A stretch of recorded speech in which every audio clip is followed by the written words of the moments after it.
నమస్తే welcome to city 24/7 top debate. నేను సురేష్. కూటమి సర్కార్ పూర్తి స్థాయి బడ్జెట్ వచ్చేసింది. ఏపీ బడ్జెట్ తొలిసారిగా 3 లక్షల కోట్లు దాటింది. సూపర్ 6 మేనిఫెస్టో హామీలు, అభివృద్ధి పనులకు ఎక్కువ కేటాయింపులు జరపడంతో బడ్జెట్ తొలిసారిగా 3 లక్షల కోట్ల మార్కును దాటింది. అయితే అన్నదాత సుఖీభవ, తల్లికి వందనం పథకాలకు సరిపడా నిధులు కేటాయించలేదని వైసీపీ విమర్శిస్తోంది. నిరుద్యోగ భృతి, మహిళలకు ఉచిత బస్సు ప్రయాణం ఏమైందని ప్రశ్నించింది. బడ్జెట్తో ఏ వర్గానికి న్యాయం జరగదని వైసీపీ విమర్శిస్తోంది. ఇందుకీ పయ్యావుల పద్దులో మెరుపులేంటి, మార్కలేంటి? ముందుగా ఈ అంశంపై డిబేట్లో పార్టిసిపేట్ చేస్తున్నారు తెలుగుదేశం పార్టీ రాష్ట్ర కార్యదర్శి చెముకల చైతన్య గారు. నమస్తే అండి, వెల్కమ్ టు ద డిబేట్. అలాగే కాంగ్రెస్ అధికార ప్రతినిధి షేక్ సైదా గారు. నమస్తే అండి. అలాగే జన చైతన్య వేదిక రాష్ట్ర అధ్యక్షులు లక్ష్మణరెడ్డి గారు ఉన్నారు. నమస్తే sir, welcome to the debate. మరి కాసేపట్లో సిపిఎం వ్యవసాయ కార్మిక సంఘం రాష్ట్ర కార్యదర్శి వెంకటేశ్వర్లు గారు కూడా జాయిన్ అవుతారు. సార్, లక్ష్మణరెడ్డి గారు, ఫస్ట్ మీ అబ్జర్వేషన్. ఈరోజు బడ్జెట్ చూసినప్పుడు 3,22,000 కోట్ల రూపాయల భారీ బడ్జెట్ కేటాయింపులు మేజర్గా వైద్యం, విద్య, అలాగే సూపర్ 6 మరో 2 హామీలు పెట్టారు. దీంట్లో ప్రధానంగా తల్లికి వందనం, అన్నదాత సుఖీభవ.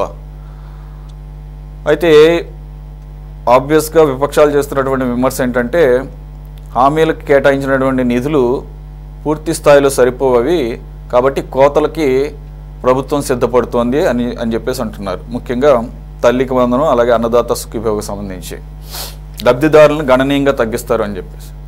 సార్, ఓవరాల్గా కేటాయింపులు చూస్తే మీకు ఎలా అనిపిస్తుంది? ఇది ప్రాక్టికల్గా బైబుల్ అయ్యేటటువంటి బడ్జెటేనా? అందరికీ నమస్కారం. ఈరోజు రాష్ట్ర బడ్జెట్ ప్రవేశపెట్టారు. ఆంధ్రప్రదేశ్, విభజిత ఆంధ్రప్రదేశ్ వచ్చిన తర్వాత 3,22,000 కోట్ల రూపాయలతో రాష్ట్ర బడ్జెట్ ప్రవేశపెట్టడం ఇదే మొదటిసారి. ఓ సంపూర్ణమైన బడ్జెట్ని ప్రవేశపెట్టారు. కానీ గతంలో ఒక రాష్ట్ర బడ్జెట్ కానీ కేంద్ర బడ్జెట్ కానీ ప్రవేశపెట్టినప్పుడు ప్రజలు ఎంతో ఉత్సుకతో చూసేవాళ్ళు. ఏ కేటాయింపులు ఉంటాయి, ఎవరికి ఎలాంటి మేలు జరుగుద్ది, ఎవరికి నష్టం జరుగుద్ది, ఏ వస్తువు ధరలు ఎలా పెరుగుతాయి, ఇలాంటి అనేక విషయాలు ఆలోచించేవారు. కానీ గత 10 సంవత్సరాల నుంచి గమనిస్తే రాష్ట్ర బడ్జెట్ కేటాయింపులకి ఆచరణలో జరిగిన వ్యయానికి సంబంధమే ఉండటం లేదు. ఉదాహరణకి మన తెలుగుదేశం కూటమి ప్రభుత్వం ప్రవేశపెట్టిన ఓట్ ఆన్ అకౌంట్ బడ్జెట్లో ఈ రైతులకి, అన్నదాత సుఖీభవకి కేటాయించారు, తల్లికి వందనానికి కేటాయించారు. కానీ ఆ 2 కేటాయించే డబ్బులు 1 పైసా కూడా ఖర్చు పెట్టలేదు. ఈరోజు మనం గమనిస్తే నీటిపారుదల ప్రాజెక్టులకి, అమలవుతున్న ప్రాజెక్టులకి, అంటే నిర్మాణంలో ఉన్న ప్రాజెక్టులకి అవి పూర్తి కావడానికి కావాల్సిన నిధులు కేటాయించలేదు. ఉదాహరణ వెలుగొండ ప్రాజెక్టు 4,000 కోట్ల రూపాయలు ఖర్చు పెడితే ఆ ప్రాజెక్టు పూర్తవుద్ది. 2-3 లక్షల ఎకరాలకు నీళ్ళు వస్తాయి, 5-6 లక్షల మంది ప్రజలకి త్రాగునీరు లభిస్తుంది. చాలా కాలం నుంచి పశ్చిమ ప్రకాశం బాగా వెనుకబడిన ప్రాంతం, బాగా వెనుకబడిన నెల్లూరు ప్రాంతం, కడప ప్రాంతం అభివృద్ధి కావడానికి అవకాశం ఉంది. కేవలం 369 కోట్లు కేటాయించారు. ఒక 10 రోజుల క్రితమే రాష్ట్ర నీటిపారుదల శాఖ మంత్రులు అక్కడికి వెళ్ళి 2 సంవత్సరాల్లో ఈ ప్రాజెక్టు పూర్తి చేస్తారని హామీ ఇచ్చారు. 4,000 కోట్లకు అవసరమైతే 369 కోట్ల రూపాయలు కేటాయించిన ఈ బడ్జెట్ రెండు సంవత్సరాలు ఎలా పూర్తి చేయగలుగుతారు? ఈ పరిస్థితిలో ముందుకెళ్తే 10 సంవత్సరాలు పడుతుంది. ప్రస్తుతం రాష్ట్రంలో సుమారు 40 ప్రాజెక్టులు నిర్మాణంలో కొనసాగుతూ ఉన్నాయి. వాటికి కావాల్సిన నిధులు ఇవ్వకపోవటం వలన అవి కొన్ని దశాబ్దాల పాటు కొనసాగుతూ ఉన్నాయి. నీటిపారుదల ప్రాజెక్టులు అవినీతి పారుదల ప్రాజెక్టులుగా మారిపోయి, మనకు మొదట ప్రారంభించిన నాగార్జున సాగర్, తుంగభద్ర, లేక శ్రీశైలం లాంటి ప్రాజెక్టు పూర్తయినాయి. కానీ ఆ తర్వాత ప్రారంభించిన ఏ ప్రాజెక్టు సంపూర్ణంగా పూర్తి కాలేదు. తెలుగు గంగతో సహా అన్నీ ఇంకా అసంపూర్ణంగానే ఉన్నాయి. ఉత్తర కోస్తా కానీ రాయలసీమలో కానీ 500 కోట్లు, 1000 కోట్లు, 2000 కోట్లు ఖర్చు పెడితే పూర్తయ్యే ప్రాజెక్టు చాలా ఉన్నాయి. వాటి మీద దృష్టి పెట్టలేదు. అదేవిధంగా 6 అనేది ఎన్నికల ముందు సూపర్ 6 అనేది చాలా పెద్ద ఎత్తున ప్రచారం చేశాం. ప్రజలు కూడా నమ్మారు. చంద్రబాబు నాయుడు ఒకసారి మాట ఇస్తే ఆ మాట నిలబెట్టుకుంటాడు, అమలు చేస్తాడు. అందులో ఒక పథకం ప్రతి మహిళకు 1500 రూపాయలు. ప్రతి మహిళకి అంటే అర్థం ఇక్కడ ప్రతి పేద మహిళకి కాదు, ప్రతి దళిత మహిళకి కాదు, ప్రతి మహిళకి. అంటే 2 కోట్ల పైన మహిళలు ఈ రాష్ట్రంలో ఉంటే వాళ్ళందరికీ ప్రతి నెల 1500 రూపాయలు ఇస్తే ఎన్ని వేల కోట్లు కావాలి? అదేవిధంగా ఉచిత బస్సు ప్రయాణం అది ఆచరణలో అమలు చేయటం లేదు. రైతులు సుమారు 50 లక్షల పైన ఉన్నారు. 50 లక్షల పైన ఉన్న రైతులకి గత సంవత్సరం 24-25లో బడ్జెట్ కేటాయించి అమలు చేయలేదు. 25-26కి బడ్జెట్ కేటాయించారు. కానీ ఏ మేర కేటాయించారు? సూపర్ 6లో చెప్పింది రాష్ట్ర ప్రభుత్వం ప్రతి రైతుకి 20,000 రూపాయలు ఇస్తారండి. కానీ ఇప్పుడేం చెప్తుందంటే ప్రతి రైతుకి 14,000 మేము ఇస్తాము, 6,000 కేంద్ర ప్రభుత్వం ఇస్తుందని చెప్పడం జరిగింది. ఎన్నికల ముందు ఆ మాట చెప్పలేదు. కేంద్ర ప్రభుత్వం రాష్ట్ర ప్రభుత్వం కలిసి 20,000 ఇస్తాయి అని మాట చెప్పలేదు. ఇలా చెప్పుకుంటూ వెళ్తే గతంలో ఎన్నికల సందర్భంగా ఇచ్చిన హామీలకి ఈరోజు బడ్జెట్లో వస్తున్న కేటాయింపులకి సంబంధం లేని పరిస్థితి. సంపద సృష్టించి ఆదాయాన్ని పెంచి తద్వారా సమాజాన్ని ముందుకు తీసుకెళ్తారని పదే పదే చంద్రబాబు నాయుడు గారు చెప్తున్నారు. కానీ ఈరోజు క్యాపిటల్ ఎక్స్పెండిచర్ పెట్టుబడి వ్యయం అనేది కేవలం 40,000 కోట్లకే పరిమితమైంది. అంటే 3,22,000 కోట్లలో 40,000 కోట్లు అంటే సుమారు 13% లోపు ఉంటుంది. 13% మాత్రమే ఉత్పాదక రంగానికి, తిరిగి సంపదను సృష్టించే రంగానికి, తిరిగి ఫలితాలు అందించే రంగానికి కేటాయించిన పరిస్థితి. గత 10 నెలల్లో సుమారు 1,00,000 కోట్ల రూపాయలు అప్పు చేశారు. ప్రతి నెల 6,000 నుంచి 7,000 కోట్ల దాకా అప్పుల మీద వడ్డీ చెల్లించడానికి మనం ముందుకెళ్తున్నాం.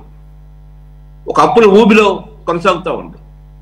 ఈ పరిస్థితుల్లో గోదావరి బనకచర్ల లాంటి ఒక పెద్ద ప్రాజెక్టుని 80,000 కోట్ల రూపాయలతో అలాంటి ప్రాజెక్టుని తీసుకురావాలని ప్రయత్నం చేస్తాం. కానీ ఈ బడ్జెట్లో అదృష్టవశాత్తు దానికి ఏం నిధులు పెట్టలేదు. అదేవిధంగా అమరావతిని చాలా గొప్పగా చెప్తూ ప్రపంచంలో 5వ నగరం చేస్తాను ఇలాంటి మాటలతో ఒక పేద రాష్ట్రం, ఒక అప్పుల్లో ఉన్న రాష్ట్రం, ఒక బలహీనంగా ఉన్న రాష్ట్రం, చిన్న చిన్న పనులు కూడా సంపూర్ణంగా పూర్తి చేయలేని స్థితిలో ఉన్న రాష్ట్రం దాదాపు 1,00,000 కోట్ల రూపాయలు ఖర్చు పెట్టి ఒక రాజధాని నిర్మించాలనుకోవటం మంచిది కాదు. అమెరికా లాంటి దేశాల్లో మనం చూస్తున్నాం. 300-400 ఎకరాల్లో ఉంటుంది అక్కడ రాజధాని. చిన్న చిన్న పట్టణాల్లో ఉంటుంది, ఒక 4-5 బిల్డింగులతో ఉంటుంది. అలాంటి పరిస్థితి ఒక అగ్రరాజ్యంలో ఉంటే బాగా వెనకబడిన రాష్ట్రం, భారతదేశంలో ఉన్న రాష్ట్రాల్లో 18వ స్థానం 17వ స్థానంలో ఉన్నాం మనం అభివృద్ధిలో. ఇలాంటి పరిస్థితుల్లో అప్పులు చేసి రకరకాల బ్యాంకుల నుంచి రకరకాల సంస్థల నుంచి అప్పులు చేసి 40 అంతస్తులు 50 అంతస్తులతో ఒక పెద్ద పెద్ద భవనాలు నిర్మిస్తాను, ఐకాన్ భవనాలు నిర్మిస్తానని చెప్పడం కరెక్ట్ కాదు. నేను నా వ్యక్తిగత విషయం, ఒక అప్పు చేసి ఇల్లు కట్టుకున్నా, కానీ ఆ ఇంటి మీద అప్పు తీర్చలేకపోయా. అది వడ్డీతో 60 లక్షలు 70 లక్షలకి అయిపోయింది. ఇల్లు అమ్మాను. ఆ తర్వాత కొన్ని కష్టపడి ఆ అప్పులు తీర్చగలిగా ఒక ఇల్లు కట్టుకుంటే. అంటే ఇట్లాంటి అనుత్పాదక వ్యయాన్ని, తిరిగి ప్రతిఫలం రాని వ్యయాన్ని రాష్ట్ర ప్రభుత్వం, బలహీనంగా ఉన్న రాష్ట్ర ప్రభుత్వం అమరావతి అనే పేరుతో అప్పులు చేస్తే ఈ రాష్ట్రం భరించలేదు. చెప్తున్నారు అమరావతి మీద చేసే అప్పుల్ని రాష్ట్ర బడ్జెట్లో మేము తీర్చాం, అక్కడ దాన్ని అమ్ముకొని తీరుస్తామని. కానీ అమ్ముకునేది ఎప్పుడు? ఆ భూములకు విలువ రావాలి, ఆ స్థాయికి అది పెరగాలి. అది సాధ్యం కాదు. ఇప్పటికే 1,00,000 కోట్లు అప్పు చేసాం మనం ఈ 10 నెలల్లో. మరొక వైపున ఆంధ్ర రాష్ట్రం ప్రాంతీయ అసమానతలు విపరీతంగా ఉన్న రాష్ట్రం. అటు ఉత్తర కోస్తా కానీ, ఇటు రాయలసీమ కానీ, ప్రకాశం కానీ చాలా వెనకబడిన రాష్ట్రం జిల్లాలు. ఆ ప్రాంతాలను అభివృద్ధి చేయడానికి ఒక ప్రత్యేకమైన నిధి లేదు. ధరల స్థిరీకరణ నిధికి 300 కోట్లు కేటాయించారు. 300 కోట్లతో ఏ వ్యవసాయ ఉత్పత్తుల్ని ప్రభుత్వం కొని నిల్వ చేసి పోటీ పెంచి గిట్టుబాటు ధర వచ్చేట్టు చేయగలుగుతారు? గతంలో వైకాపా పాలనలో 3,000 కోట్ల రూపాయలు కేటాయించారు, కానీ ఆచరణలో అక్కడ కూడా పూర్తిగా ఉపయోగించలేదు. ఈరోజు మిర్చి పంట విపరీతంగా పడిపోయింది. ఆ ధరలు పెరగాలంటే, మంచి రేటు రావాలంటే మార్కెట్లో పోటీని తీసుకురావాలి, ప్రభుత్వం ముందుకు రావాలి. ఒకప్పుడు పొగాకులో కూడా ఇదే పరిస్థితి ఉండేది. పొగాకు బోర్డు పెట్టిన తర్వాత పొగాకు రైతులు కొంచెం బాగుపడ్డారు, మధ్య దళారులు దోపిడీలు లేకుండా జరిగినాయి. అదేవిధంగా మిర్చి లాంటి దానికి కూడా ఒక బోర్డు ఉంటే కొంత బాగుంటుంది. ఈ ధరల స్థిరీకరణ నిధిని 300 కోట్ల నుంచి కనీసం 5,000 కోట్లకి పెంచితే గానీ రైతు బాగుపడలేడు. ఓకే సార్, సైదా గారు మీ అబ్జర్వేషన్ ఏంటి? పంచాయతీరాజ్కి, అలాగే ఇరిగేషన్కి, వైద్యానికి, వీటన్నిటికీ కూడా పెద్దపీట వేశాము. అలాగే టోటల్గా వచ్చేసరికి విద్యకేమో 19,000 కోట్లు అయితే, వ్యవసాయానికి ఓవరాల్గా వ్యవసాయ బడ్జెట్ సెపరేట్గా అచ్చెన్నాయుడు గారు ప్రవేశపెట్టారు 48,000 కోట్ల రూపాయలు. ఓవరాల్గా ఇది ఒక గొప్ప బడ్జెట్ అని చెప్పేసి ఆబ్వియస్గా ప్రభుత్వంలో ఉన్నటువంటి కూటమి పార్టీలు అంటున్నాయి. మీ అబ్జర్వేషన్ ఏంటి? అలాగే తల్లికి వందనం, అన్నదాత సుఖీభవ, అవి కూడా ఈ విద్యా సంవత్సరం నుంచి, అలాగే రైతులకు కూడా ఈ 2 అమలు చేస్తాము. సో కాబట్టి సూపర్ 6లో 4 పథకాలు అమలైనట్లే అని చెప్తున్నారు. సో వీటికి తల్లికి వందనం 9,400 కోట్లు, అన్నదాత సుఖీభవకు 6,300 కోట్లు కేటాయింపులు సరిపోతాయా? సురేష్ గారు, మీకు కానటువంటి పెద్దలు, పొలిటికల్ అనలిస్ట్, జనచైతన్య వేదిక నాయకులు లక్ష్మారెడ్డి గారు, అలాగే తెలుగుదేశం పార్టీ నాయకులు చైతన్య గారు, సిపిఎం నాయకులు వెంకటేశ్వర్లు గారు,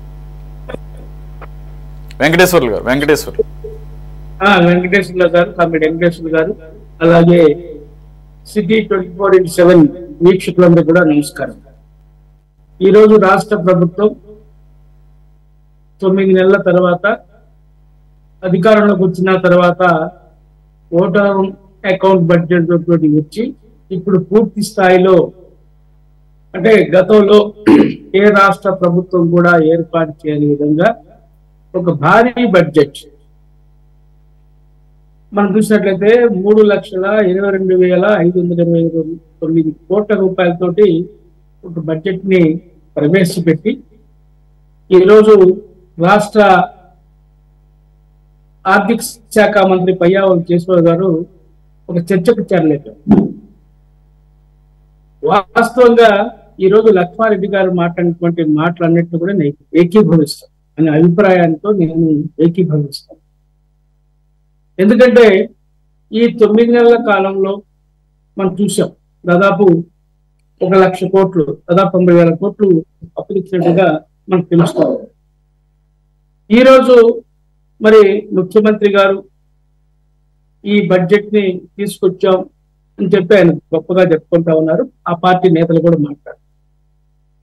ఈరోజు మనం చూసినట్లయితే నిధుల కేటాయింపులో లక్ష్మారెడ్డి గారు చెప్పిందిగా వ్యవసాయ రంగం మీద ఆధారపడేటువంటి రాష్ట్రం మన ఆంధ్రప్రదేశ్ రాష్ట్రం.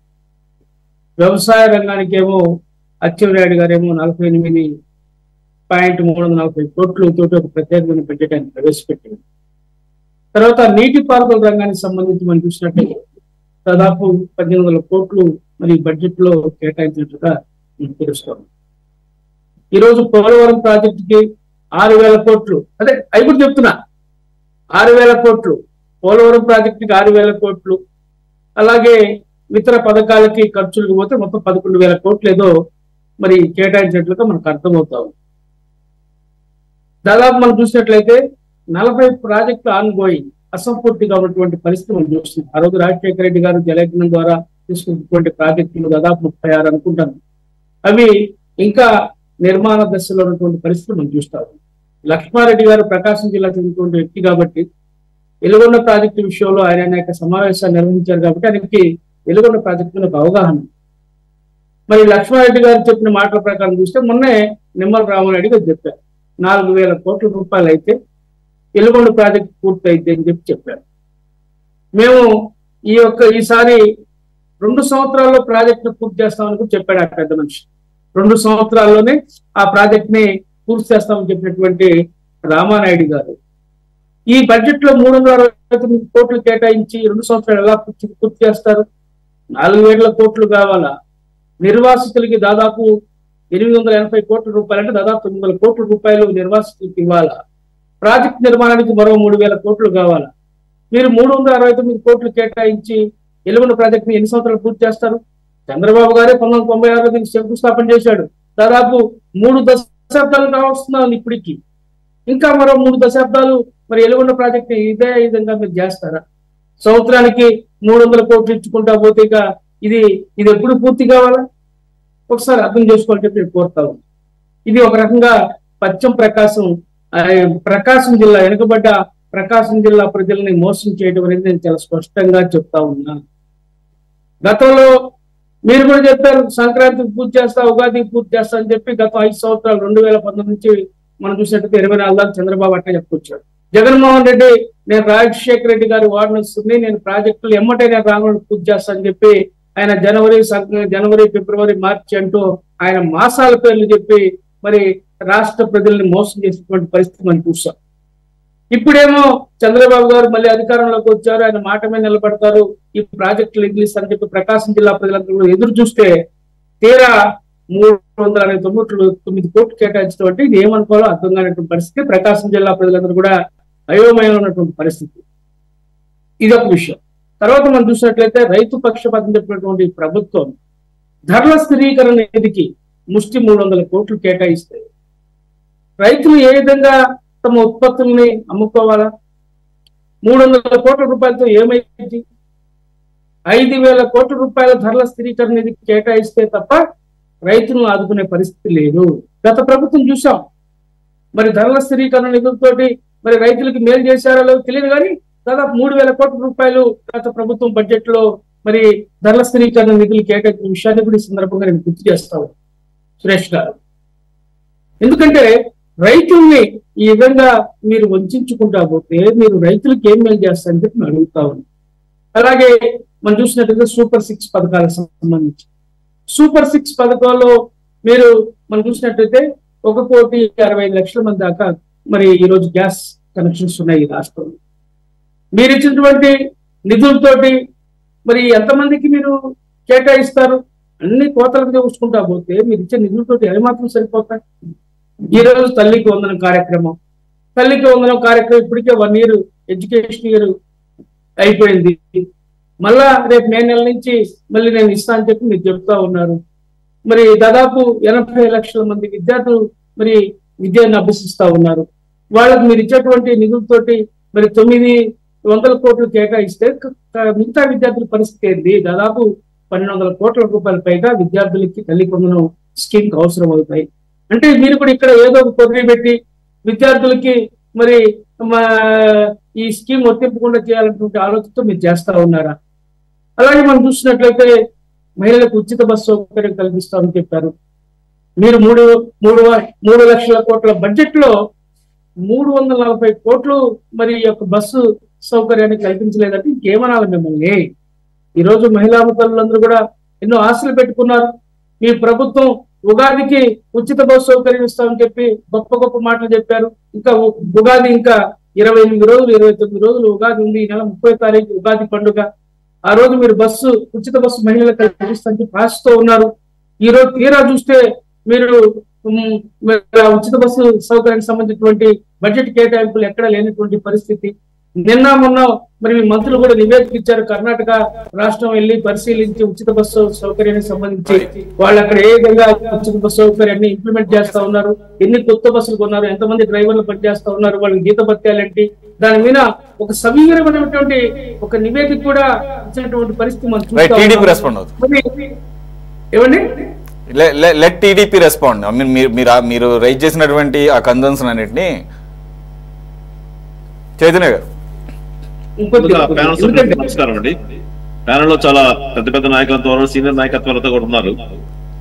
మీరందరికీ ముందుగా ఆలోచించాల్సింది ఈనాటి ఆంధ్రప్రదేశ్ పరిస్థితులు బట్టి ఆంధ్రప్రదేశ్ ప్రభుత్వం నుంచి వచ్చిన బడ్జెట్ 3 లక్షల దాదాపుగా 3,22,000 కోట్ల రూపాయల బడ్జెట్ ఈరోజు ప్రవేశపెట్టడం జరిగింది, వ్యవసాయ బడ్జెట్ కాకుండా.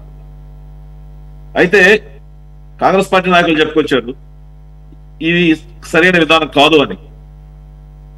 నీతి ఆయోగ్ మొన్న మనకి ఇచ్చినటువంటి రిపోర్ట్స్ ప్రకారంగా ఆంధ్ర రాష్ట్రానికి గత పాలకులు వైసీపీ ప్రభుత్వంలో 2019 నుంచి 24 దాకా ఎన్ని దుర్మార్గంగా ఈ రాష్ట్ర బడ్జెట్ ని నాశనం చేసిందో, ఏ విధంగా నిధులు దుర్వినియోగం చేసిందో, కేంద్రానికి నీతి ఆయోగ్కి లెక్కలు చెప్పకుండా ఏ విధంగా నష్టపరిచిందో ఇవన్నీ పరిగణలోకి తీసుకుంటే ఈ రాష్ట్రానికి పైనుంచి వచ్చేటువంటి నిధులు సున్నాగా కనిపిస్తా ఉన్నాయి. అటువంటి పరిస్థితుల్లో ఈ రాష్ట్రంలో చెప్పినటువంటి అనేక సమస్యల్ని అధిగమిస్తూ ప్రజల యొక్క అవసరాలకి, సంక్షేమాన్ని, అదేవిధంగా అభివృద్ధి కార్యక్రమాలు, వ్యవసాయానికి సంబంధించిన కార్యక్రమాలు వీటన్నిటిని కూడా పెద్ద ఎత్తున చేపట్టడం కోసంగా ఈ రోజున చంద్రబాబు నాయుడు గారి యొక్క ఆధ్వర్యంలో కూటమి ప్రభుత్వం ఆర్థిక మంత్రిగా పయ్యావుల కేశవ్ గారు తీసుకున్నటువంటి నిర్ణయం, ఈ రోజు ప్రవేశపెట్టిన బడ్జెట్ చాలా సాహసోపేతమైన బడ్జెట్. ఇందులో ఎటువంటి అనుమానాలు లేవు. సూపర్ 6 సంబంధించిన విషయాలు, రాష్ట్ర బడ్జెట్, ఈ రాష్ట్రంలో ఉన్నటువంటి అప్పులు, గత పాలకులు చేసిన వైఫల్యాలు వీటన్నిటిని దృష్టి పెట్టుకుని ముందుకు పోవాల్సిన పరిస్థితుల్లో ఎక్కడి నుంచి నిధులు తీసుకురావాలి, సంపద ఏ విధంగా సృష్టించాలి, సృష్టించిన సంపదని ఆ సంక్షేమానికి ఏ విధంగా అందించాలి, అభివృద్ధి కార్యక్రమాలకు ఏ విధంగా అందించాలనే విషయంలో ఈ రోజున రాష్ట్ర ప్రభుత్వం తీసుకున్న నిర్ణయం ఒక సాహసోపేత నిర్ణయంగా తెలుగుదేశం పార్టీ భావిస్తుంది, ప్రజలు కూడా భావిస్తూ ఉన్నారు. అయితే ఈ ఒక్కసారి మీరు బడ్జెట్ పరిశీలిస్తే సూపర్ 6 లో చెప్పినటువంటి కార్యక్రమాలు ఆల్రెడీ ఎన్టీఆర్ భరోసా పెన్షన్ ఇస్తున్నారు, దీపం పథకం కొనసాగుతుంది, వాటిలో మరొక 2 తల్లికి వందనం, అన్నదాత సుఖీభవ ఈ బడ్జెట్ లో చేర్చడం జరిగింది. రాష్ట్రంలో అప్పుల పాలై ఈ రాష్ట్రంలో డబ్బులు లేకుంటే, ఖజానా ఖాళీగా ఉంటే, సున్నా పరిస్థితుల్లో ఉన్నప్పటికీ కూడా కేంద్రం నుంచో బయట నుంచో నిధులు ఇచ్చే పరిస్థితులు లేని పరిస్థితుల్లో కూడా సంక్షేమాన్ని ఎక్కడా కూడా దెబ్బతీయకూడదన్న ఆలోచనతో ముఖ్యమంత్రి గారు, కూటమి ప్రభుత్వం ముందుకు వేయటం నిజంగా గర్వించదగ్గ విషయంగా చెప్తా వస్తున్నాం.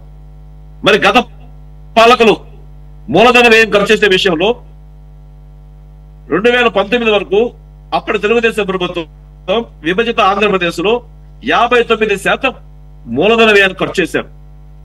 ఏ రాష్ట్ర బడ్జెట్ అయినా ఆదాయం పెరగాలంటే మూలధన వ్యయం కానీ ఖర్చు ఎక్కువ జరిగితే అక్కడి నుంచి వచ్చిన ఉత్పత్తుల ద్వారా మనకు బడ్జెట్ లో మనకు రావాల్సినటువంటి ఆదాయాలు పెరుగుతాయి, సంపద సృష్టించబడుతాయి.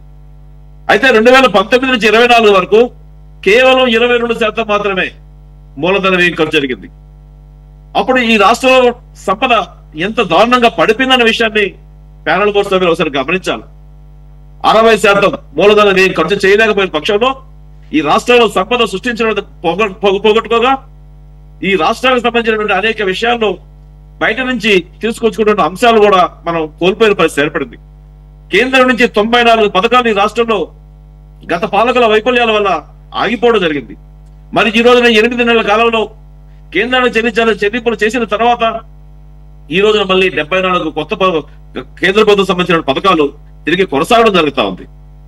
ఇవన్నీ కూడా ఈ కూటమి ప్రభుత్వం ఈ 8 నెలల కాలంలో సాధించిన విజయాలుగానే భావించాలి.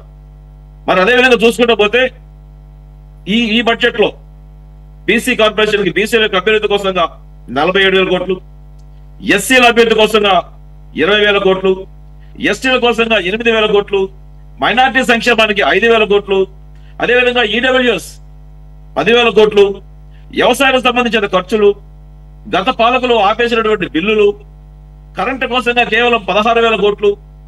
ఇవన్నీ ప్రజల యొక్క సంక్షేమం కోసం కాదా? ఈ రాష్ట్ర అభివృద్ధి కోసం కాదా? రహదారుల యొక్క గత 5 సంవత్సరాల కాలంలో రహదారులు పూర్తిగా నిర్వీర్యమైపోయినాయి. లింక్ రోడ్లు కావచ్చు, జాతీయ రహదారులు కావచ్చు, రాష్ట్రంలో ఉన్న రహదారులు కావచ్చు, పంచాయతీ రోడ్లు కావచ్చు, పూర్తిగా నిర్వీర్యమైపోతే కనీసం గ్రామాలకి వాహనాల్లో పోరాట పరిస్థితులు ఏర్పడితే వాటన్నిటిని బాగు చేయడం కోసంగా ఈ బడ్జెట్ లో ప్రత్యేకంగా నిధులు కేటాయించారు. ఇది అభివృద్ధి కార్యక్రమాలు కాదా? వెలుగొండ ప్రాజెక్టు అభివృద్ధి కార్యక్రమం కోసంగా ఖచ్చితంగా ప్రభుత్వం పరిగణలోకి తీసుకుంటుంది. అక్కడ మంత్రి గారు ఉన్నారు, రామానాయుడు గారు చాలా ప్రతిష్టాత్మకంగా కింద స్థాయి నుంచి పనిచేసే వ్యక్తి. వెలుగొండ ప్రాజెక్టుని నిర్వీర్యం కాకుండా కాపాడుకునే బాధ్యత ఈ రాష్ట్ర ప్రభుత్వానికి ఉంది. ఎందుకంటే వెలుగొండ ప్రాజెక్టుని ప్రారంభించిందే చంద్రబాబు నాయుడు గారు. తెలుగుగా ఇంటి రామారావు కాలంలో వచ్చింది. రాజశేఖర రెడ్డి గారి కాలంలో జలయజ్ఞం పేరుతో ధనయజ్ఞం చేసుకున్నారు. మరి అదేవిధంగా పోలవరం ప్రాజెక్టు గత పాలకుల వైఫల్యంలో పూర్తిగా నాశనం అయిపోతే ఈ రోజున పోలవరం ప్రాజెక్టు కోసంగా 6,000 కోట్లు కేటాయించడం జరిగింది. అదేవిధంగా మరి అమరావతి బడ్జెట్ లో ఈ 6,000 కోట్లలో రీహాబిలిటేషన్ కి ఎంత అనేది ఏమన్నా బడ్జెట్ లో ప్రస్తావన ఉందా? రీహాబిలిటేషనే మేజర్ ఆస్పెక్ట్ దాంట్లో. అలాగే 6,000 కోట్లు అసలు ఏ మూలకి సరిపోతాయి? సరే, అది ఎలాగో జాతీయ ప్రాజెక్టు. రెండోది మీరు చెప్తే ఎన్ని సంవత్సరాలు పడుతుంది? అయితే ఇప్పుడు ఈ సూపర్ 6 ఓన్లీ 6టికి, అవి కాకుండా ఇంకా మీరు చాలా హామీలు ఇచ్చారు. మెయిన్ గా మేనిఫెస్టోలో ఉన్న సూపర్ 6లో 9 నెలలు అయింది 2, ఇప్పుడు మరో 2. లోకేష్ బాబు గారు ఇప్పుడు మహాశక్తి పథకం ఉంది సార్, మహాశక్తి పథకం ఉంది. 18 నుంచి 50 ఏళ్ల మహిళలకు నెలకు 1,500 రూపాయలు చొప్పున ఎన్ని కోట్లు కావాలి? దాని ప్రస్తావన ఏమైనా బడ్జెట్ లో ఉందా? అలాగే నిరుద్యోగ భృతి అన్నారు, దాని ప్రస్తావన లేదు. బడ్జెట్ ప్రస్తావన తీసుకునే సందర్భంలో బడ్జెట్ లో ఉచిత బస్ అన్నారు.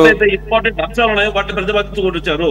సూపర్ 6 పథకాలు ఏదైతే ఎన్నికల హామీలుగా తెలుగుదేశం ప్రభుత్వం ఇచ్చిందో, కూటమి ప్రభుత్వం ఇచ్చిందో, ఈ హామీలని నెరవేర్చడం కోసంగా ఎంత ఖర్చు అయినప్పటికీ కూడా ఖచ్చితంగా నెరవేర్చి తీరుతామని చెప్పని చాలా ఖచ్చితంగా లోకేష్ బాబు గారు ప్రకటించారు, పవన్ కళ్యాణ్ గారు ప్రకటించారు, ఈ రాష్ట్ర ముఖ్యమంత్రి చంద్రబాబు నాయుడు గారు ప్రకటించారు.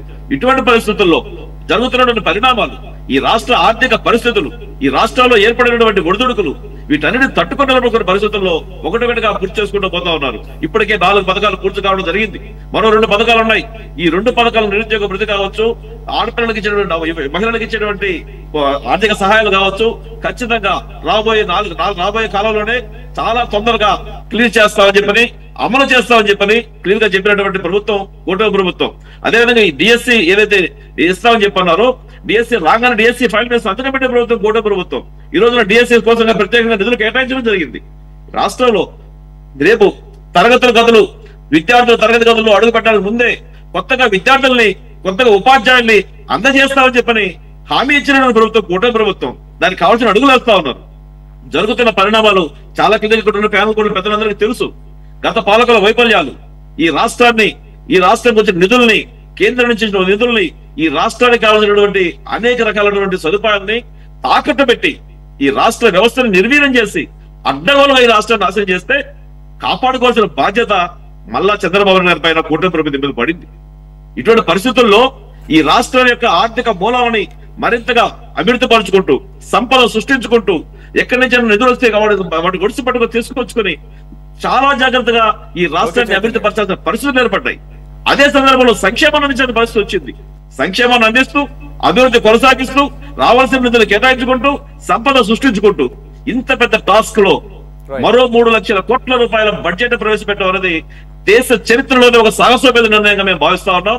ఇది ఖచ్చితంగా ప్రజా అభివృద్ధికి, ఆంధ్ర రాష్ట్ర అభివృద్ధికి, సంక్షేమానికి ఉపయోగపడే బడ్జెట్ అని చెప్పని ప్రజలు కొనియాడతారు. మరి పెద్దలు కోరుకున్నట్టుగా ఉన్నటువంటి ఏదైనా కొన్ని సదుపాయాలు రావాల్సి ఉంటే రాబోయే రోజుల్లో ఖచ్చితంగా వాటిని కూడా ప్రభుత్వం 100% నెరవేరుతుందని చెప్పని తెలియజేస్తా ఉన్నాం. రైట్ చైతన్య గారు, కేటాయింపులే అరకొరగా ఉన్నాయని చెప్పేసి అంటున్న సందర్భంలో ఆ కేటాయింపులు ఒక ఎత్తు అయితే బడ్జెట్లో పెట్టంగానే సరిపోదు, వాటికి తగ్గట్టుగా నిధులు ఖర్చు పెట్టడం మరో ఎత్తు. కాబట్టి ఇది బిగినింగ్ అంటే పేపర్ మీద పెట్టింది ఇంప్లిమెంటేషన్ అనేది మరో.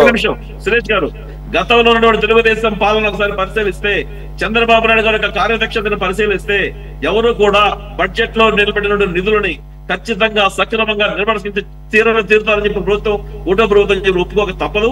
గత యొక్క అనుభవాల దృష్ట్యా, చంద్రబాబు నాయుడు గారి యొక్క అనుకున్నటువంటి అనుభవాల దృష్ట్యా ఖచ్చితంగా ఏదైతే బడ్జెట్ లో ప్రవేశపెట్టిన నిధులున్నాయో వాటిని 100% సక్రమంగా ఖర్చు చేసి చూపిస్తారు. ఈ రాష్ట్ర అభివృద్ధికి కారకులు అవుతారు. అరాకొరగా ఏం ప్రకటించట్లేదండి. మన రాష్ట్రంలో ఉన్నటువంటి నిధులని, మన రాష్ట్ర యొక్క ఆర్థిక పరిస్థితులు దృష్టిలో పెట్టుకుని అందరికి 100 ఎక్కువగానే ఈ రోజున మన రాష్ట్ర ప్రభుత్వం కానీ కూటమి ప్రభుత్వం పూర్తి స్థాయిలో బడ్జెట్ ప్రవేశపెట్టిందని మాత్రం ఖచ్చితంగా ప్రజలు విశ్వసిస్తున్నారని తెలియజేస్తున్నాం. వెంకటేశ్వర్లు గారు, మీరు రైతు సంఘం రాష్ట్ర వ్యవసాయ కార్మిక సంఘం అధ్యక్షులుగా ఉన్నారు. మీకు రూట్ లెవెల్లో ఏం జరుగుతుందో క్లారిటీ ఉంటుంది. రెండోది, ఈరోజు వ్యవసాయ బడ్జెట్ 48,000 కోట్ల రూపాయలతో ప్రవేశపెట్టడం జరిగింది. దాంతోపాటు ఇరిగేషన్ ప్రాజెక్ట్స్కి ఒక 18,000 కోట్లు అంటున్నారు. ఓవరాల్గా మీ అబ్జర్వేషన్ ఏంటి? అలాగే సూపర్ 6లో మరో 2 సాధించామని చెప్పేసి ఘనంగా చెప్తున్నారు, కానీ కేటాయింపులు మాత్రం సరిపోవని చెప్పేసి, దీంట్లో ఖచ్చితంగా లబ్ధిదారులకు కోత పడుతుందని చెప్పేసి విపక్షాలు అంటున్నాయి. మీ టోటల్ అబ్జర్వేషన్ ఏంటి, పర్టికులర్గా వ్యవసాయం, ఇరిగేషన్? సార్ ఒకసారి ఆడియో చెక్ చేయండి సార్. మీట్లో అందరికి నమస్కారం. సురేష్ గారు, బడ్జెట్ భారీ బడ్జెట్ 3,22,350 కోట్ల రూపాయలతో ప్రవేశపెట్టారు. బడ్జెట్ ఎప్పుడు కూడా మనం చూడాల్సింది ఏమిటంటే కేటాయింపులు ఎంత కాదు, ఖర్చు చేసిందంత అనేది చాలా కీలకమైంది. మనం గత 20-30 సంవత్సరాలుగా మనం చూస్తే ప్రతి అంశానికి, ఉదాహరణకి పేదలకు నిర్మించే గృహాలకే చూద్దాం. మీరు వెనక్కపోయి చూడండి, తెలుగుదేశమైనా వైసీపీ అయినా 8,000 కోట్లు, 6,000 కోట్లు, 7,000 కోట్లు ఎప్పుడు తగ్గలే. కానీ ఖర్చు పెట్టింది చివరికి 1,000 కోట్లు. ఇప్పుడు పోలవరం గురించి మీరు వెనక్కి వెళ్ళి చూడండి, రివైజ్ బడ్జెట్ లో ఎంత ఖర్చు పెట్టారో చూడండి. గతంలో 11,000, 12,000 కోట్లు కేటాయిస్తే ఖర్చు పెట్టింది ఎంతో మీరు ఒకసారి చూడండి. కాబట్టి బడ్జెట్ ఎన్ని లక్షల కోట్లతో ప్రవేశపెట్టామనేది ముఖ్యం కాదు, దేనికోసం నిర్దిష్టంగా ఎంత ఖర్చు చేస్తామనేది ముఖ్యం. ఒకటి. రెండు, ఈ రాష్ట్రం యొక్క సమగ్రాభివృద్ధి కోసం వెనుకబడిన ప్రాంతాల్లో పరిశ్రమల నిర్మాణం కోసం కానీ, ప్రాజెక్టు పూర్తి చేయడం కానీ, కడప స్టీల్ ప్లాంట్ అభివృద్ధికి కానీ, లేదా అమ్మకానికి పెట్టినటువంటి విశాఖ ఉక్కు రక్షిస్తాం అని ఒక భరోసా ఇవ్వడంలో కానీ, వెనకబడినటువంటి ఉత్తరాంధ్ర యొక్క ప్రాజెక్టును పూర్తి చేస్తామని కానీ ఒక నిర్దిష్టమైనటువంటి హామీ ఈ బడ్జెట్ లో లేదు. ఒకటి. రెండు, రానున్న కాలంలో ప్రభుత్వం డిఎస్సి అధికారంలోకి వచ్చిన వెంటనే మొదటి సంతకం పెట్టింది. స్కూళ్ళు దీంట్లో చెప్పకనే చెప్పారు, జీవో నంబర్ 117 విలీనం చేసి, అంటే చాలా స్కూళ్ళు, దాదాపు 3-4 వేల స్కూళ్ళు ఎత్తివేసే ప్రమాదం ఉంది. అంటే డిఎస్సిలో ఉన్నటువంటి పోస్టులు కూడా పూర్తి చేస్తారో లేదో చెప్పలేదు. అదేదో గ్రూప్ 2 సంబంధించినటువంటి పూర్తి చేస్తామో బడ్జెట్ లో చెప్పలేదు. నిరుద్యోగులకు భృతి వచ్చిన వెంటనే ఇస్తామని చెప్పారు, ఆ నిరుద్యోగ భృతి గురించి ఇందులో లేదు. తర్వాత మహిళలకు ఉన్న ఆడబిడ్డలకి మొత్తం ఎక్కడన్నా రాష్ట్ర వ్యాప్తంగా తిరగరా, దాని గురించి ఊసేలేదు.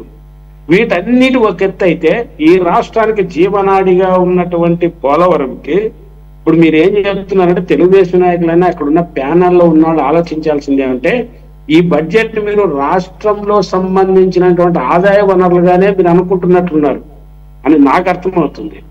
కేంద్ర ప్రభుత్వం ఇస్తాము లేదా ఇస్తామనే నమ్మకంతో కూడా కలిపి పెట్టారు. ఉదాహరణకి పోలవరం ఉంది, మీరు కేటాయించింది ఎంత?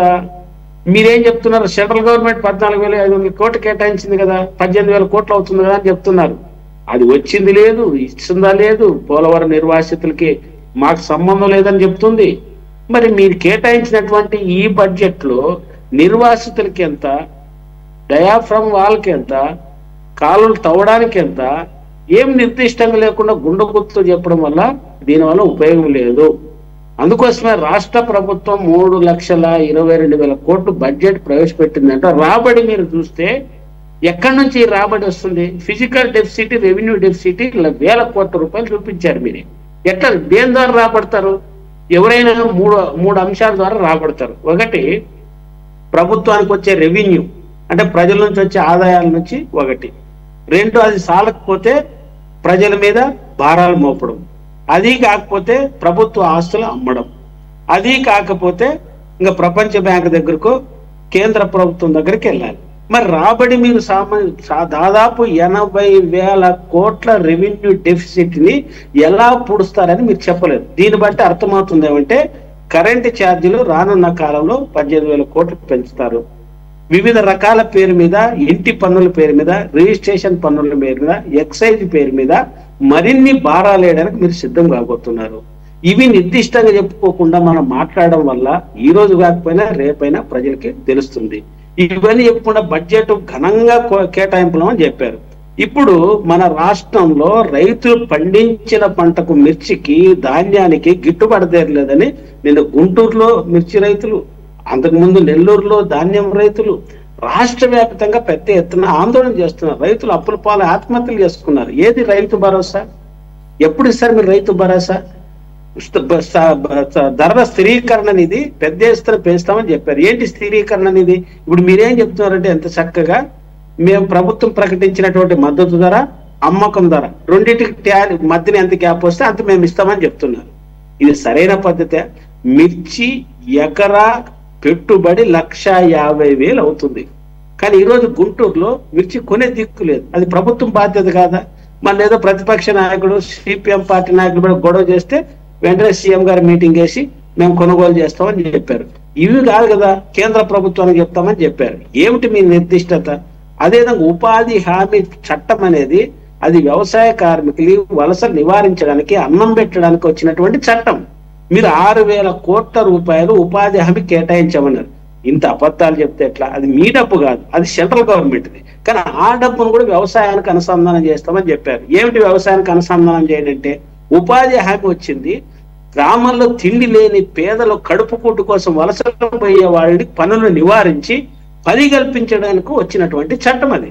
అది వ్యవసాయ కార్మికులే కాదు, రాయలసీమ ఉత్తరాంధ్రలో 10 ఎకరాలు ఉన్న రైతులు కూడా ఆ పనికి వెళ్ళి పొట్టబోసుకుంటున్నారు. ఇప్పుడు దాన్ని మీరు వ్యవసాయానికి అనుసంధానం అంటే ఏమిటి? వ్యవసాయానికి అనుసంధానం అంటే నాట్లు వేసేది కూలీల ద్వారా, డబ్బులు ఇచ్చేది ఉపాధి డబ్బుల ద్వారా. మీరు చేసేది ఏముంటుంది? అది కూలీలు వ్యవసాయ పనులు 4 రోజులు, లేనప్పుడు ఉపాధి పనులు 4 రోజులు చేసుకుంటారు. అంటే ఉపాధి హామీ డబ్బులను కూడా యంత్రాలు, కాంట్రాక్టర్లకు అప్పచెప్పి ఉపాధి నిధులను దారి మళ్లించడానికి మీరు బడ్జెట్ లో చెప్పకనే స్పష్టంగా వ్యవసాయానికి అనుసంధానం అని సబ్హెడ్డింగ్ పెట్టారు. ఇదేనా మీ నినాదం ఏమిటి? ప్రజలు చల్లగుంటే రాజు బాగుంటాడని చెప్పారు. రాజులు బాగుంటున్నారు, ప్రజలు వేడవుతున్నారు. దీన్ని బట్టి అర్థమవుతుంది మాటలకి ఆచరణకి చాలా తేడాగా ఉంది. కానీ మీరు 3,22,000 కోట్లు బడ్జెట్ ప్రవేశపెట్టారు. దానికి నిర్దిష్టమైనటువంటి ఆదాయం వచ్చి సరైన కేటాయింపులు చేసి ప్రాధాన్యత పద్ధతిలో మీరు ఎంపిక చేయాలి. ప్రాధాన్యత ఏంటి? మొదటి మన రాష్ట్రంలో పోలవరం పూర్తయితే రాష్ట్రమే సస్యశ్యామల అయితే దాన్ని అభివృద్ధి కోసం నిర్వాసితులకి ఏమైనది ఒకటి. 2, విశాఖ ఉక్కు గురించి మీరు ఏమన్నా హామీ ఇచ్చారా? కడప ఉక్కు పూర్తి చేస్తామని ఏమన్నా చెప్పారా? వెనకబడినటువంటి రాయలసీమ ఉత్తరాంధ్రకి ప్రత్యేక నిధులు కేటాయించి కేంద్రం ఎట్లో బీజేపీ ద్రోహం చేసింది. మీ వల్ల మీ చేత కాదు, బీజేపీ అడగడం మీ చేత కాదు. ఎందుకంటే మనం సెంట్రల్ గవర్నమెంట్ బడ్జెట్ కూడా చూసాం. ఈ రాష్ట్రానికి చేతులు ఎత్తేసింది, ఏమి ఇవ్వలేదు. మీ చేత కూడా ఏమి కాలేదు. కేంద్రం ఇవ్వక, మీరు వెనకబడిన ప్రాంతాలను అభివృద్ధి చేయక ఈ రాష్ట్రం ఎట్లా సంపూర్ణంగా అభివృద్ధి అవుతుంది? అదేవిధంగా మీ విజన్ 20 మీరు చూశారు 2047కి. ఆ విజన్ లో చెప్పింది ఏమిటి? ఇంటికి ఒక పారిశ్రామికవేత్తలు చేస్తామని మీరే చెప్పారు. ప్రజల యొక్క ఆదాయ పరిమితి ఇప్పుడున్నటువంటి కొనుగోలు శక్తి 3,50,000 నుంచి 37 లక్షలకు పెంచుతామన్నారు. ఏంటి ఆ విజన్ లో ఏముంది? దీంట్లో వాళ్ళు పెంపడానికి ఏమైనా పరిశ్రమలు, భారీ పరిశ్రమలను పెడుతున్నారా? ఐటీ రంగాన్ని ఏమన్నా ఐటీ హబ్బులు చేసి రాష్ట్రాన్ని అభివృద్ధి చేస్తారా? ఇటువంటివి మౌలికమైన సమస్యల జోలికి పోకుండా మీరు సంక్షేమ పథకాలు మేము పెట్టాం, దీనికి ఇన్ని కేటాయించాం, దానికి ఇన్ని కేటాయించామంటే నాకు చిన్నప్పుడు మేము స్టూడెంట్ యూనియన్లో, స్టూడెంట్ సంఘాల్లో ఉన్నప్పుడు గుర్తుకొస్తుంది. ఒక దగ్గరికి ఏదన్నా మా మీటింగ్ లో సభలు జరిగేటప్పుడు ఫండ్స్కి వెళ్ళేవాడిని. అయ్యా మేము మీటింగ్ పెడుతున్నాం, 100 రూపాయలు ఇవ్వాలంటే 100 రూపాయలు ఏం కర్మ పోరా, నీకు 1000 రూపాయలు ఇస్తామని రాసేవాడు. ఆ 1000 రూపాయలు ఇవ్వడానికి 3 ఏళ్ళు తిరిగేవాళ్ళం, 30 పైసలు కూడా ఇచ్చేవాడు కాదు. ఇప్పుడు అట్టుంది. సేమ్ కేటాయింపుల ఘనము, ఆచరణ ఏమిటనేది మనం చూడాలి. అందుకోసమే ప్రభుత్వం చిత్తశుద్ధి ఉంటే వెనకబడిన ప్రాంతాలకు అభివృద్ధికి, పరిశ్రమల నిర్మాణానికి, ఉద్యోగ అవకాశాలు సృష్టించడానికి, నిరుద్యోగుల అభివృద్ధి కోసం, అదే ఉద్యోగులకు సంబంధించినటువంటి ఇంక్రిమెంట్ కానీ, పిఆర్సీ కానీ మేం చెప్పింది కాదు. నిన్న పత్రికలో మీరు చూసింటారు, ఎవరు చెప్పేది కాదు. ఈ దేశంలో 100 కోట్ల మంది ఆదాయం భారీగా పతనమైపోయింది. వాళ్ళ కొనుగోలు శక్తి తగ్గిపోయింది. 100 కోట్ల సంపద 15%, 5% మంది యొక్క సంపద 50% పెరిగిందని మీరు చూశారు, నేను చూశాను. కాబట్టి ఈ బడ్జెట్ కూడా ఈ రాష్ట్రంలో అదానీ అంబానికి ఉపయోగపడేటట్ల, స్మార్ట్ మీటర్లు పెట్టేటట్ల, విద్యుత్ ఛార్జీలు పెరిగేటట్లు మీరు అలాంటి వాళ్ళకి ఉపయోగపడే పద్ధతుల్లో ఈ బడ్జెట్ ఉంది. కానీ రైతులు, వ్యవసాయ కార్మికులు, పేదలు, నిరుద్యోగులు, మధ్యతరగతి ప్రజల యొక్క కొనుగోలు శక్తి పెరగడానికి, వాళ్ళ అభివృద్ధి కోసం మీరు ఏమనేది నిర్దిష్టంగా చెప్పలేదు. ఇంక 2 బడ్జెట్లు అంటారా? ఉన్న బడ్జెట్ లోనే అన్ని చూపించేవాళ్ళు. ఇదేం కొత్త కాదు వ్యవసాయ బడ్జెట్ సపరేట్ అని. కానీ వ్యవసాయ బడ్జెట్ లో మీరు చూపాల్సింది ఏమిటంటే ప్రజల యొక్క ధాన్యం కొనడానికి, గోడాంలో నిలబెట్టడానికి ఎంత కేటాయించారు. ఇంతకుముందు ఎఫ్సిఐ ఆ పని చేసేది, ఇప్పుడు లేదు. ఇప్పుడు దీన్ని బట్టి అర్థమవుతుంది ఏమంటే రానున్న కాలంలో ప్రజా పంపిణీ వ్యవస్థని రద్దు చేస్తున్నట్లు కేంద్ర బడ్జెట్ మీ బడ్జెట్ చూస్తే మాకు అర్థమవుతుంది. అంటే నగదు బదులు ప్రవేశపెట్టి పేదలకి కొంత డబ్బులు చేతిలో పెట్టి పొమ్మనేటట్లుంది. రెండోది ప్రభుత్వ వైద్యాన్ని మీరు అమ్మేసి కార్పొరేట్ విద్యని కార్పొరేట్ వైద్యని పెంచేటట్లు మీకు కనపడుతుంది. ఎందుకంటే మీ మంత్రులంతా వాళ్ళే కార్పొరేట్ విద్యావేత్తలు ఉన్నారు, మీ దాంట్లో కార్పొరేట్ వైద్యవేత్తలు ఉన్నారు. మీరు ఆశ్చర్యకరమైన విషయం అంటే ఇప్పుడు నారాయణ గారు ఉన్నారు, ఆయన ప్రభుత్వ విద్యను ప్రోత్సహించడానికి ప్రభుత్వ పాఠశాలను బ్రహ్మాండంగా అభివృద్ధి చేయడానికి ఉందా? లేదు మీ దగ్గర వైద్య శాఖ మంత్రులు ఉన్నారు. ప్రభుత్వ వైద్యానికి ఏ వైద్యశాలకి ఎన్ని బెడ్లు పెంచిపోతున్నారు, ఎంత సిబ్బందికి ఎంత పెంచబోతున్నారు, ఈ రాష్ట్రంలో ఎంత అవసరం ఉందనేది ఎవరు నిర్దిష్టంగా పరిశీలించకుండా గుండు గుర్తింత అని చెప్పారు. ఇవన్నీ నేను జోలికి వెళ్ళను, కానీ ఒకే ఒక చిన్న ఎగ్జాంపుల్ చెప్తాను. ఏమిటి ఆ చిన్న ఎగ్జాంపుల్ అంటే, ఇప్పుడు ఈ రాష్ట్రంలో మనకు సంబంధించినటువంటి నిరుద్యోగ వృత్తి కానీ లేదా ఉపాధి అవకాశాలు కానీ ఉద్యోగులకు సంబంధించింది కానీ ఈ గత 3-4 సంవత్సరాలుగా ఏమాత్రం పెరగలేదని మేమే కదా ఎన్ఎస్ఎస్ డేటా అన్ని చెప్పింది. కానీ మీరు చేసినటువంటి హామీలు సూపర్ 6లో అవి అమలు చేయాలంటే 80,000 కోట్లు కావాలని మీరే చెప్పారు. ఖజానా కాలైంది, మేము ఊహించలేదు అన్నారు. మరి ఖజానా కాలైంది, 80,000 కోట్లు కావాలి, మరి ఎలా అమలు చేస్తారు? దీన్ని బట్టి మాకు అర్థమవుతుందంటే 3 రోజుల క్రితమే మీరు ఒక సర్వే ఫారం రిలీజ్ చేశారు, 28 అంశాలతో రిలీజ్ చేశారు. అందులో పెన్షన్లు, రేషన్ కార్డులు, ప్రభుత్వ పథకాలు, సూపర్ 6లు ఎలా కుదించాలని 28 క్వశ్చన్లు వేశారు. ఆ 28 క్వశ్చన్లకి అమలు జరిగితే ఈ రాష్ట్రంలో ఇప్పుడు ఇస్తున్న సంక్షేమ పథకాల్లో 70% ఉస్కాక్ అవుతుంది. అదేమన్నా మీరు పథకం పన్నారేమని మాకు అనుమానం వస్తుంది. మీ ముఖ్యమంత్రి గారు రిలీజ్ చేశారు ఆ 28 క్వశ్చన్లు, మీరు ఒకసారి చదవండి. అదే అమలు చేస్తే మనం ఎవరు ఉండం అందులో.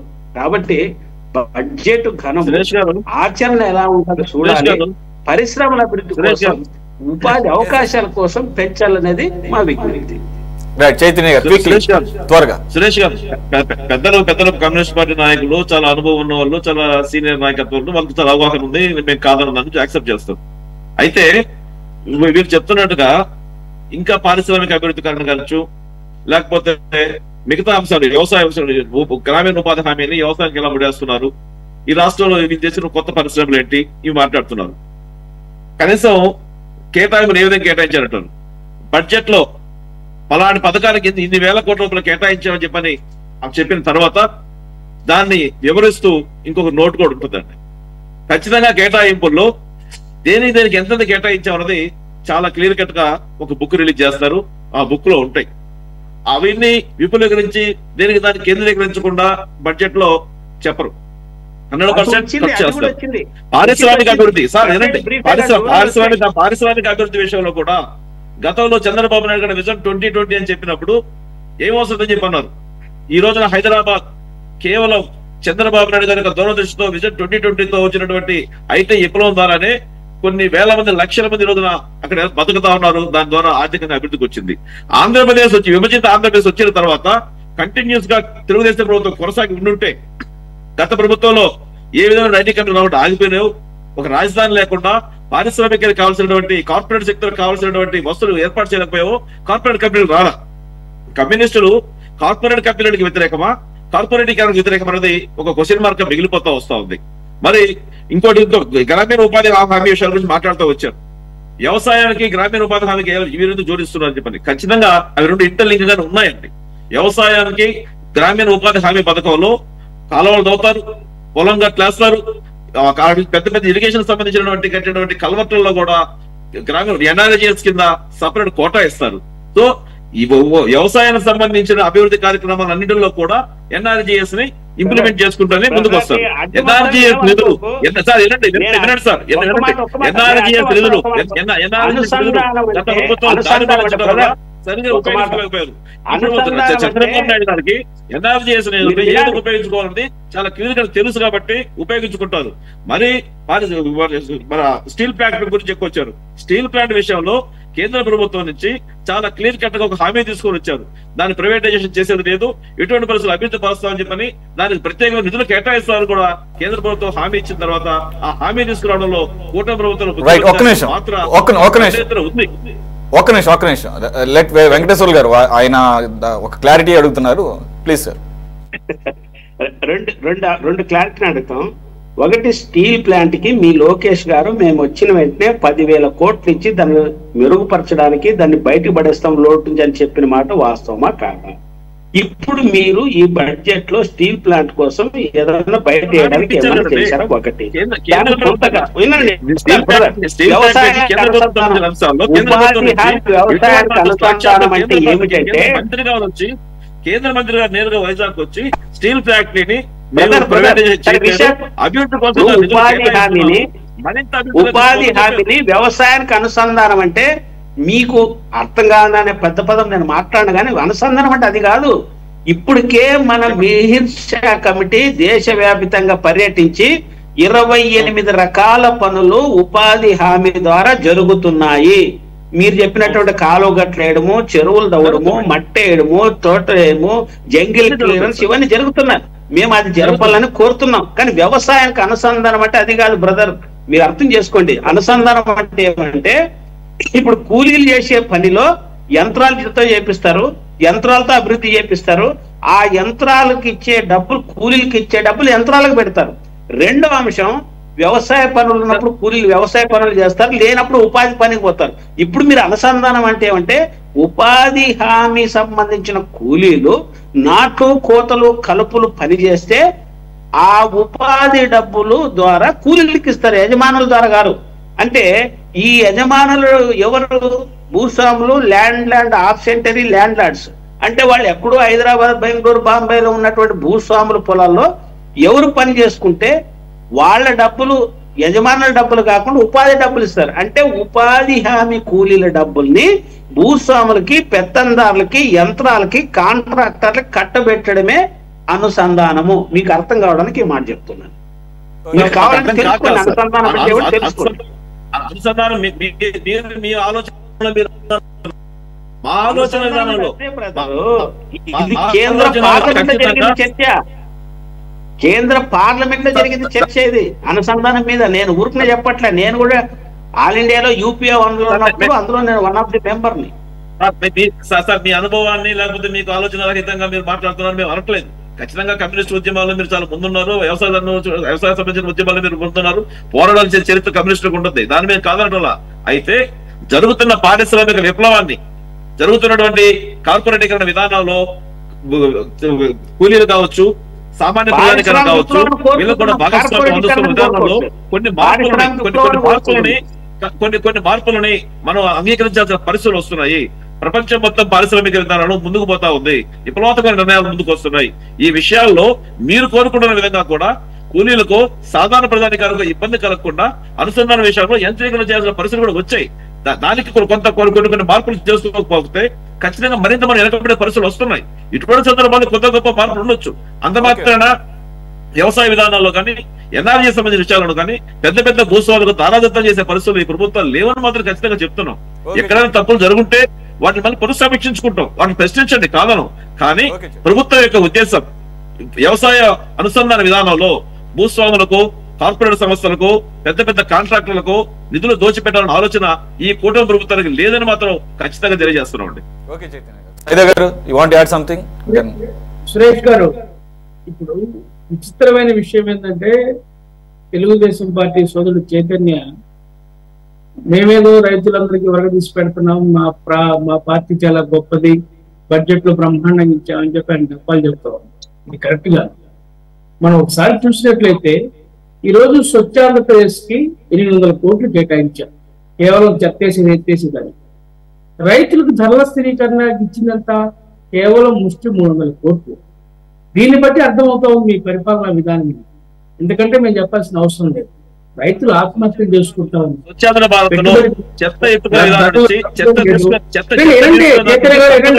మీరు మాట్లాడేటప్పుడు మేము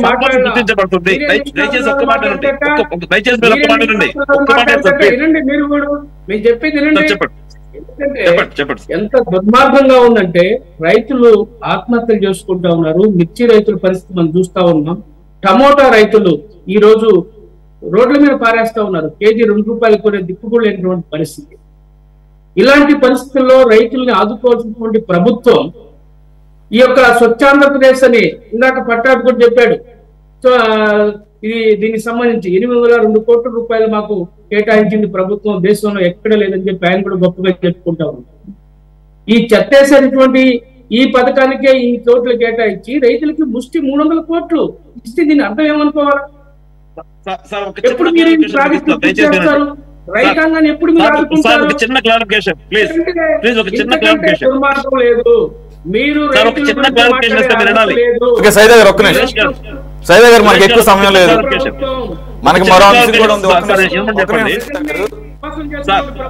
సైదా గారు మనకి కూడా ఉంది, మనకి ఎక్కువ సమయం లేదు సార్. ఒక చిన్న క్లారిఫికేషన్ సార్ వినాలి. ఈ రాష్ట్రంలో ఎన్విరాన్మెంట్ మేనేజ్మెంట్ కార్పొరేషన్ కావచ్చు, స్వచ్ఛాంధ్ర మిషన్ కావచ్చు, బయోడైవర్సిటీ కావచ్చు, వీటిని నిధులు కేటాయించితే అవి సంపద సృష్టించబడడం కోసం నిధులు కేటాయించబడుతున్నాయి. మీరు పాశ్చాత్య దేశాలను ఒకసారి బయట దేశాలను పరిశీలిస్తే సేకరించబడిన చెత్తని తిరిగి మళ్ళీ రీజనరేట్ చేసుకుంటూ సంపద సృష్టించడం కోసంగా పెద్ద పెద్ద నిధులు దాని ద్వారా తిరిగి సంపాదించబడతా ఉన్నాయి.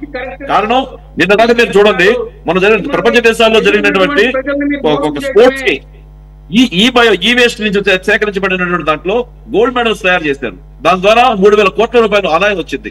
అదే విధంగా ఆంధ్రప్రదేశ్ రాష్ట్రంలో స్వచ్ఛాంధ్ర మిషన్ లో సేకరించబడిన చెత్తని దాని ద్వారా తిరిగి సంపాదించబడిన సంపద ఏ 6000 కోట్ల రూపాయలు ఖర్చు పెడతారో 12,000 కోట్ల రూపాయల పైన తిరిగి మళ్ళీ ఈ రాష్ట్రానికి ఆదాయ వనరుగా వస్తుంది.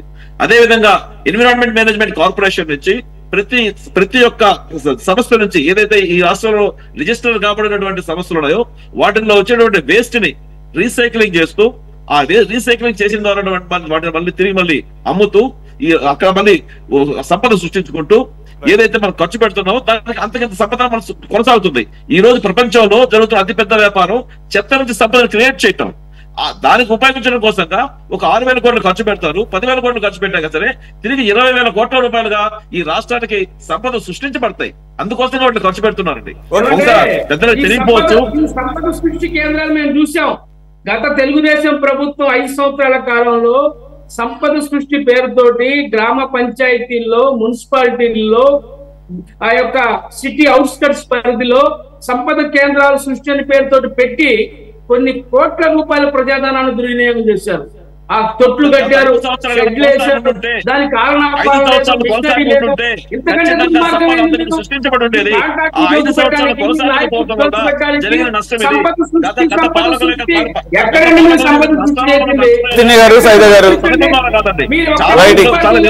ఇది ఎండ్లెస్ ఆర్గ్యుమెంట్ అవుతుంది. Right right it's never going, never ending argument అవుతుంది. ఒక్క నిమిషం సైదా గారు చైతన్య గారు ఒక్క నిమిషం.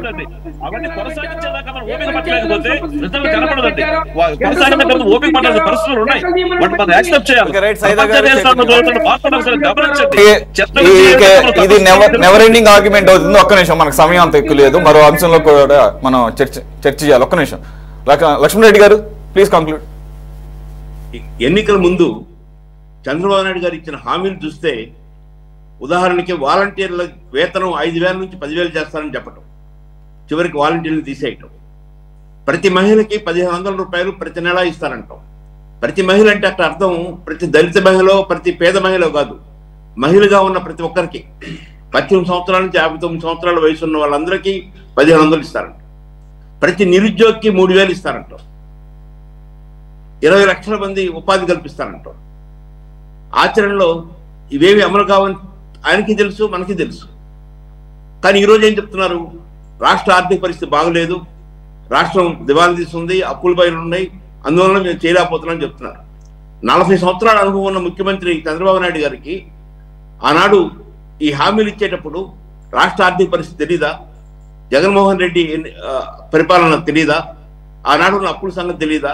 ఆనాడు వడ్డీలు తెలుస్తున్న సంగతి తెలీదా? ఎన్ని తెలుసు.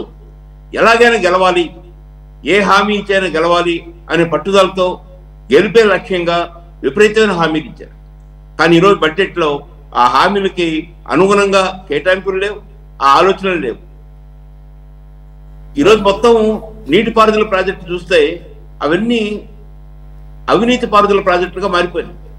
గత 40 సంవత్సరాల నుంచి ఒక్క ప్రాజెక్ట్ పూర్తి కాలేదు. ఈరోజు బడ్జెట్లో కూడా ఒక్క ప్రాజెక్టు సంపూర్ణంగా పూర్తి అవ్వడానికి వీలుగా ఉండే కేటాయింపులు లేవు. పోలవరం ప్రాజెక్టు 45.72 ఎత్తుండాల్సిన ప్రాజెక్టు 41.15 తీసుకొచ్చి అది ఒక చిన్న బ్యారేజ్ లాగా మార్చిన పరిస్థితి. కేంద్ర ప్రభుత్వానికి తలకి కేంద్ర ప్రభుత్వం చెప్పినట్టుగా వింటున్న పరిస్థితి, నిర్వాసితులకి పరిహారం ఇవ్వలేని పరిస్థితి. ఇలా చెప్పుకుంటూ వెళ్తే అనేక విషయాలు ఈ రాష్ట్ర ప్రభుత్వం అమలు చేయలేని పరిస్థితిలో ఉంది. మరోవైపు మేము అవినీతికి వ్యతిరేకంగా ఉన్నాము, మేము ఆదాయాన్ని అప్పుడే అమలు చేయాలని పరిస్థితి ఎలా చేస్తారు? ఇంకా 4 సంవత్సరాల సమయం ఉంది, 8 నెలలు పూర్తి కాలేదు. 8 నెలల్లో రాష్ట్రంలో అనేక ఒడిదుడుకులు ఉన్నాయి. అప్పుడే రాష్ట్ర ప్రభుత్వం చేయలేకపోతుంది, అప్పుడే రాష్ట్ర ప్రభుత్వం దివాలా చేసింది, అప్పుడే రాష్ట్ర ప్రభుత్వం ఆగిపోయింది. ఈ రకమైనటువంటి మాటలు ఆపండి సార్ దయచేసి. సీనియర్ నాయకులు బడ్జెట్ అనేది ఒక వ్యాస్ట్ సబ్జెక్ట్ కాబట్టి దాని మీద డీటెయిల్ గా చర్చించాలంటే సరిపోదు. Okay, let us leave it there.